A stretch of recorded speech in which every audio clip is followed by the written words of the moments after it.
and welcome to NCCI's Insights Video Edition. I'm Sheila Fordson.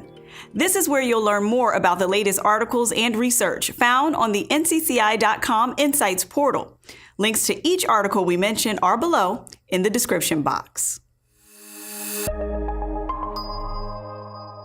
Comprising about 40% of medical costs, physician payments are the largest category of medical expenditures for workers' compensation claims.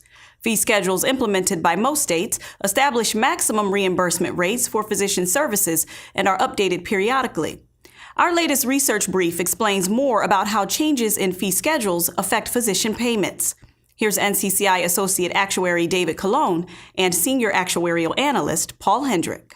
States want to establish a fee schedule to help balance between two competing concerns.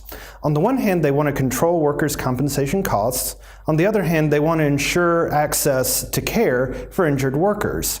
A fee schedule helps out with this because the maximum reimbursements established by the fee schedule will control costs by capping payments to physicians.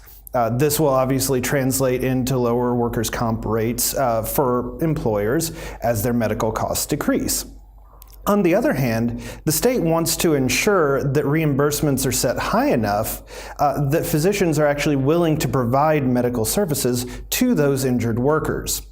As an added benefit, the fee schedule can also help reduce disputes between the insurer and the service provider by setting out what a reasonable reimbursement looks like. What our study found was that when fee schedules are updated, we see that around 80% of those changes materialize into prices paid. That is to say, so when we're pricing a state, and we're trying to determine the cost impact of a fee schedule change. Let's say fee schedules are updated across the board around 10%. Well, that translates into a cost impact for physician payments of around 8%. So NCCI's past research has found that physician reimbursements in states with a fee schedule are typically at or very close to the maximum allowable reimbursement. So it makes sense that when a state updates their fee schedule and provides new maximum reimbursements, that physician payments are going to follow suit. Determining and quantifying the impact of these shifts is one of the key functions of NCCI's legislative analysis process. An especially prominent part of long-duration workers' compensation claims is post-acute care. It's often needed by workers who require assistance after an injury on the job. The Road to Recovery, Post-Acute Care in Workers' Compensation, looks at the types of services available, where care is provided, and addresses if the need for post-acute care will grow. Post-acute care can consist of expert care that's offered by a respiratory therapist or a physical therapist. It can also include some very basic things that a worker can't do for themselves. For example, you can have a nurse's aide that assists with mealtime or with bathing.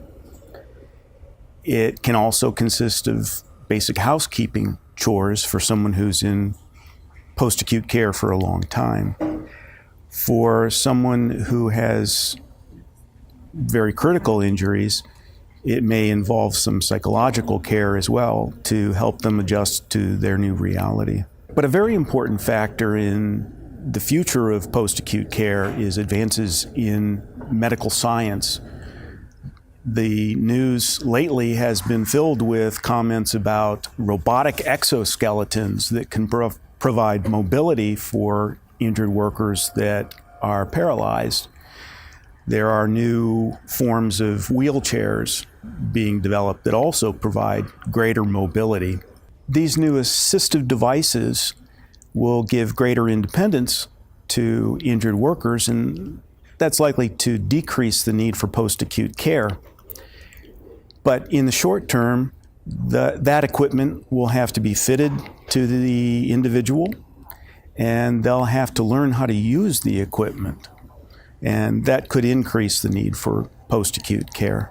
The primary objective of workers' compensation insurance is to return the injured worker to their job as quickly as we reasonably can.